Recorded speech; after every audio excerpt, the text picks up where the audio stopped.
मैंने जब सीईओ का पद संभाला तो सबसे पहला काम मैंने यह किया कि सभी महिला सचिवों के कपड़े एक एक करके फाड़ दिए। कारण सिर्फ इतना था कि मुझे यह जांचना था कि क्या उनके पीठ पर गुआनाइन देवी का टैटू बना हुआ है या नहीं। इसके बाद मैंने देश के सबसे बेहतरीन महिला टैटू आर्टिस्ट्स को बुलाया और आदेश दिया कि वे आज रात मेरे शरीर पर हर जगह युद्ध से जुड़े टैटू बना दें। बाएं हाथ पर दुष्ट देवता, दाएं हाथ पर देवदूत, सीने पर हुलू भाइयों का टैटू, पीठ पर डोरेमोन, बाएं कूल्हे पर बिना सिर वाला योद्धा और दाएं कूल्हे पर तीनों महान गुरु। इस समय उसके पीछे काले बाघ का टैटू और सीने पर दानव का टैटू ऐसा लग रहा था जैसे कोई अपार शक्ति उसके शरीर से बाहर फूटने वाली हो। अचानक वह बेहोश होकर गिर पड़ा। जब मैं उससे पूछताछ करने आगे बढ़ा तभी मैंने अचानक एक बड़ा कौर निगल लिया। धिक्कार है। मेरे दिमाग में जैसे 11 उग्र शक्तियां एक साथ उमड़ पड़ी जो मेरे सिर को चीर देने पर तुली थीं। इसी समय मेरे बाएं हाथ का काला ड्रैगन, दाएं हाथ का सफेद बाघ और शरीर के सभी टैटू भयंकर गर्मी छोड़ने लगे। उग्र शक्ति मेरे शरीर में बेकाबू होकर दौड़ने लगी। मेरी हड्डियां टूटने लगी और कुछ ही सांसों में मैं मौत के कगार पर पहुंच गया। तभी मेरे शरीर के अंदर से काले ड्रैगन, सफेद बाघ और किलिन की गर्जना सुनाई दी जिसने मेरे शरीर को तोड़ दिया। क्या मैं मरने वाला हूँ? इस समय मैं बेहद निराश था।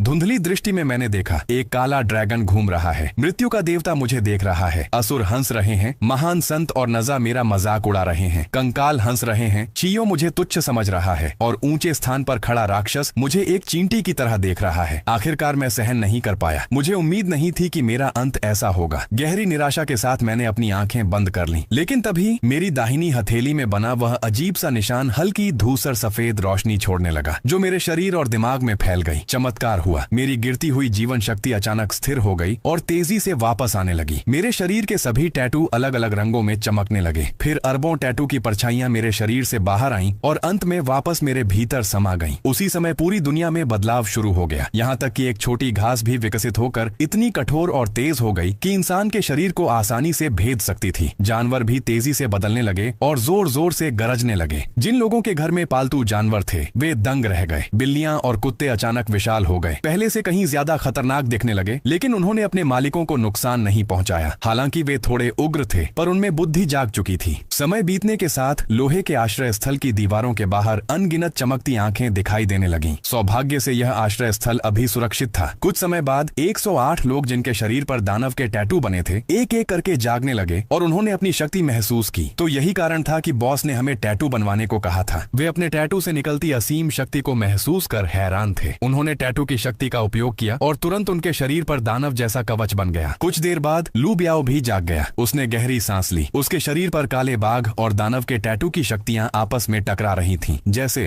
ही उसने काले बाघ की शक्ति का उपयोग किया उसका पूरा शरीर शानदार बाघ कवच से ढक गया। फिर उसने दानव टैटू का उपयोग किया और वह कवच और भी शक्तिशाली बन गया। उसके पीछे भविष्यवादी बाघ पंख उभर आए और वह आसमान में उड़ गया। ऊपर से उसने मैदान में खड़े 108 लोगों को देखा और जोर से नीचे उतरा। भाई तुम तो कमाल हो। सभी लोग उत्साह से चिल्लाए। उसने पूछा क्या तुम लोगों ने बॉस को देखा है? सबने सिर हिलाया। नहीं। वह बोला तुम लोग यहीं रुको, मैं जाकर देखता हूँ। उधर मैं अपने कमरे में खून धोकर बाहर आया। जागरण के बाद मेरे शरीर के टैटू जीवित प्राणियों जैसे लग रहे थे और उनमें भयानक दबाव था। मैंने अपनी हथेली के उस रहस्यमय निशान को देखा। मुझे पता था कि उसी ने मुझे बचाया है। तुम आखिर हो कौन? मैंने खुद से कहा। अब बिना टैटू की शक्ति का उपयोग किए भी मेरा शरीर बेहद मजबूत हो चुका था। मुझे लग रहा था कि मैं हथियारों के हमले भी सह सकता हूँ। जैसे ही मैंने विचार किया मेरे माथे का खून जैसा टैटू चमक उठा और एक भाला बनकर कमरे में बिजली की तरह घूमने लगा। फिर मैंने शूरा टैटू सक्रिय किया। तुरंत मेरे शरीर पर लाल कवच बन गया। काले ड्रैगन को सक्रिय करने पर वह कवच और भी भयानक हो गया। सफेद बाघ को सक्रिय करने पर मेरे पीछे 36 उड़ती हुई चाकू प्रकट हो गई। लेकिन मैंने पाया कि मैं एक समय में केवल 4 टैटू की शक्तियों का उपयोग कर सकता हूँ। जब मैंने महान संत का टैटू सक्रिय किया तो अपार शक्ति मेरे भीतर उमड़ने लगी। किलिन को सक्रिय करने पर मेरा शरीर आग जैसे कवच से ढक गया। लेकिन फिर मैं अन्य टैटू नहीं चला पाया, इसलिए मैंने उन्हें बंद कर दिया। फिर मैंने मृत्यु देवता का टैटू सक्रिय किया। तुरंत काला धुआं और मृत्यु की शक्ति मेरे शरीर को घेरने लगी। जब मैंने मृत्यु देवता ग्रिम रीपर का टैटू सक्रिय किया तो मेरी हथेली में एक लंबी खोपड़ी वाली दरांती प्रकट हुई जो भयानक और दम घोंटने वाली आभा से भरी थी। लेकिन इसे सक्रिय करने के बाद मैं अन्य टैटू का उपयोग नहीं कर सका, इसलिए मैंने इसे हटा दिया। फिर मैंने रोहॉ राक्षस पूर्वज का टैटू सक्रिय करने की कोशिश की, लेकिन तुरंत मेरे मुंह से खून निकल आया। मेरी वर्तमान शारीरिक क्षमता इसे सहन नहीं कर पाई। सच में यह अन्य टैटू से बिल्कुल अलग स्तर का था। इसके बाद मैंने चियू का टैटू सक्रिय किया। तुरंत मेरे शरीर में एक शक्तिशाली ऊर्जा फूट पड़ी और मेरे शरीर पर ग्रे रंग के चिन्ह उभर आए जो दबावपूर्ण रोशनी के साथ चमक रहे थे। जब मैंने नंजा का टैटू सक्रिय करने की कोशिश की तो चियो टैटू तुरंत निष्क्रिय हो गया और मेरा पूरा शरीर बदल गया। मैं एक दानव बालक के रूप में बदल गया, जैसे कि नंजा का अवतार हो।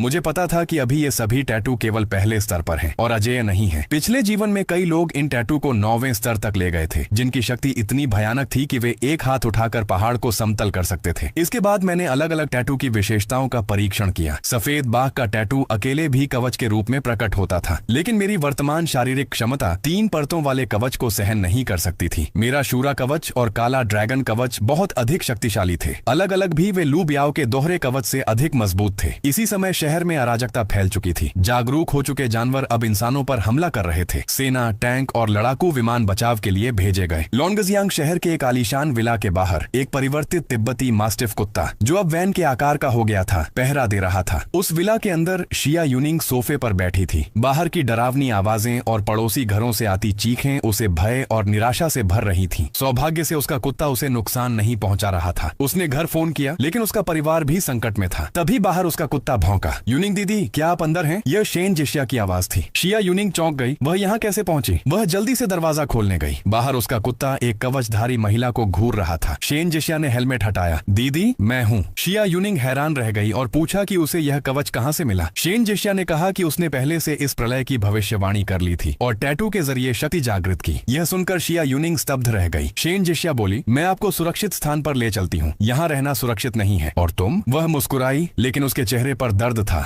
वह अब उस व्यक्ति के पास नहीं लौट सकती थी। आखिरकार शिया यूनिंग ने जाने का फैसला किया। उधर लोहे के आश्रय स्थल के बाहर हजारों की संख्या में राक्षसी जानवर इकट्ठा हो चुके थे। वे दीवार तोड़ने की कोशिश कर रहे थे। 108 लोग अपने दानव कवच में खड़े थे, लड़ने के लिए उत्साहित। तभी अचानक लड़ाकू विमानों जितने बड़े कौवे हमला करने लगे और बिजली के जाल से टकराकर झटके से गिर गए। कुछ ही देर में मैं और लू बियाओ वहां पहुंचे। कैसा लग रहा है कवच? मैंने पूछा। बॉस, आप तो भविष्यवक्ता निकले, उन्होंने कहा। मैंने उन्हें आदेश दिया, चलो बाहर चलकर इन जानवरों को खत्म करते हैं। इनके अंदर मौजूद ऊर्जा से हम अपने टैटू को और मजबूत कर सकते हैं। सभी की आंखें चमक उठी। क्या टैटू अपग्रेड भी हो सकते हैं? मैं मुस्कुराया। यही हमारा मिशन है। फिर मैंने अपना शक्तिशाली शूरा ड्रैगन कवच सक्रिय किया। उसकी आभा इतनी जबरदस्त थी कि बाकी सभी के टैटू दबाव में आ गए। बॉस, आपका कवच तो बहुत ही खतरनाक है, लू बियाओ ने पूछा। आपने इतने सारे टैटू कैसे सहन किए? मैंने कहा, यह मेरी अपनी कीमत थी। मैं अपने हाथ के रहस्यमय निशान के बारे में किसी को नहीं बता सकता था। तभी आसमान में एक तेज चीख गूंजी। एक विशाल तकनीकी पक्षी लोमड़ी गिद्ध आसमान से उतरा।